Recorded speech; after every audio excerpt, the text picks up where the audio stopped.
gentlemen, we'd like to call to order this meeting of the Senate Committee on Finance to hear the budget briefing of the Commission on Audit, the COA, a constitutional commission. We have with us our COA officials, of course, led by the Chairman, Chair Michael Aguinaldo, Commissioner Roland Pondok, Assistant Commissioner Nilda Plaras, Assistant Commissioner Fortunata Rubico, Assistant Commissioner Villa Bernaldo, Assistant Commissioner Manolo C., Assistant Commissioner Luz Vichato, Assistant Commissioner Alexander Juliano, Director Veronica Coscos, Administrative Officer Jermaine Manese, COA Representative Ms. Aquila Atienza, and Ms. Rosalia Uy.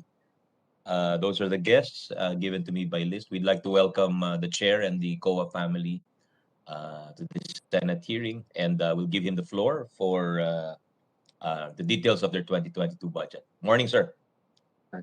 Good morning po, Senator Angara. Before I begin, if I may be allowed to just say a few words. Of course, certainly, yes. Yeah, this will be my my seventh and last budget hearing at the Commission on Audit. And I'd like to express my gratitude to the Senate as an institution as a whole for the support that we've received over the last 7 years. And specifically the Senate Committee on Finance for our budget. No? Starting nung, I think it was still Senator Cheese, and then Senator Loren, and then kayo po, Senator Sani. And of course, all the other senators that have been very supportive of the work that we do. And I guess special mention yung mga nag-attend sa budget hearing namin, like Senator Ping, Senator Frank, Senator Francis, Senator Joel, Senator Amy, and I, of course, cannot not mention the Senate President, Senator Tito Soto, and of course, Senator Ralph as well, no?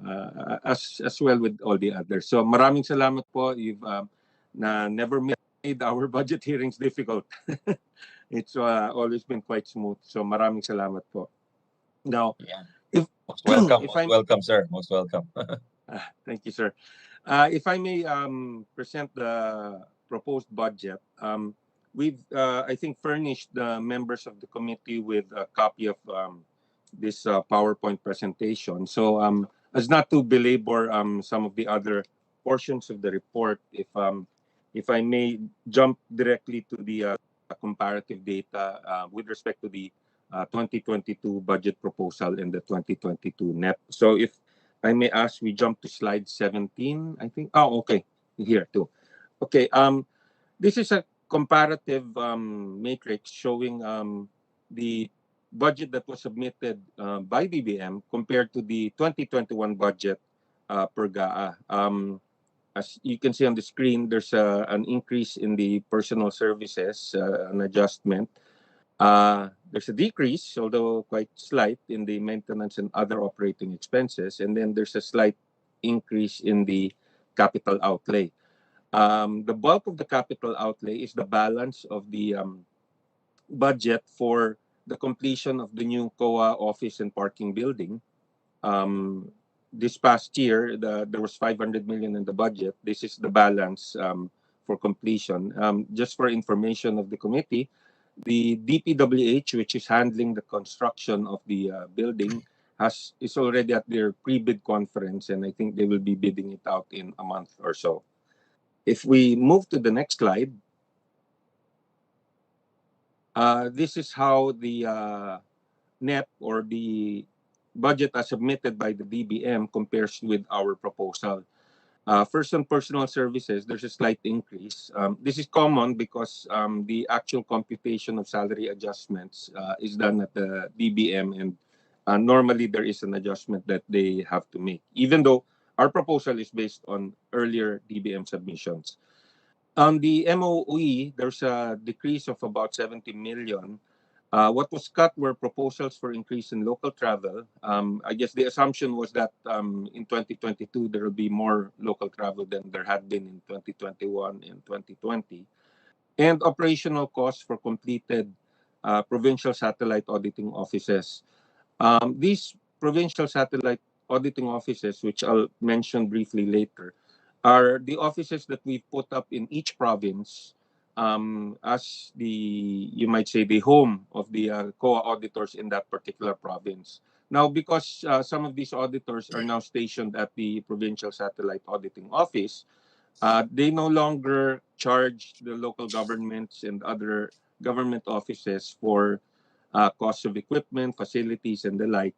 Kumbaga, ina-absorb na po ng Commission on Audit yun. So we've been asking DBM for funds to cover those costs, which are usually mga electricity, water, janitorial, security services. Yun lang naman po. Sometimes they give, sometimes they don't. This time, medyo may kinat out sila. Now, for capital outlay, there's a slight decrease only on the proposal for motor vehicles and some IT equipment. But they kept the balance for the COA building intact.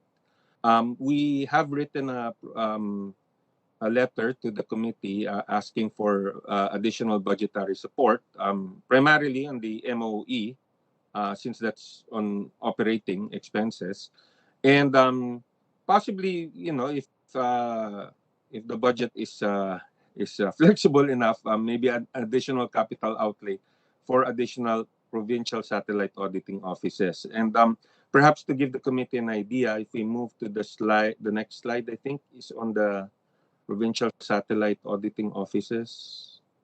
Okay. The next few slides will show what our inventory of completed PISAOs or buildings as of June 30. Maybe you can scroll through the slides slowly, but as of June 30, we were able to complete 54 provincial satellite auditing offices or buildings, in 54 provinces. The bulk of these, about 47, were constructed in the past 6 years, and could have been more if not for the pandemic and the quarantines that it caused. And we have an additional 14 that are undergoing construction. Some of which may be finished soon. Some are just starting their groundbreaking. So, in total, we have about 67 or 67 or 68 buildings that we hope will be completed by next year. So, konti na lang po we'll be able to get for each province. Malapit na po. So maybe I'll stop there in case there are any questions from the committee. Thank you po.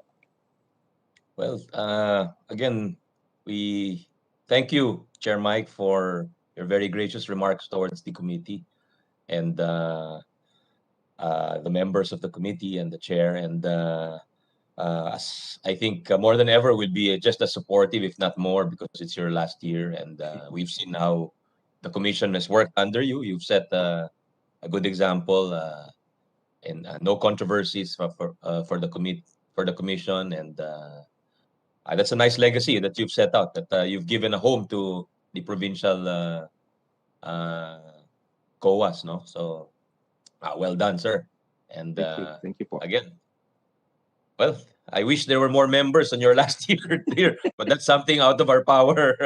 We send the notice, and we hope they come, Chair Mike. No? But I'm not expecting any opposition at all, and in fact, I'm expecting a lot of support from your budget, from the names you mentioned, and even from the other members, sir. No, so ako wala naman akong tanong sa inyo, and you can count on my support, Chair Mike, and to the good men and women of the COA.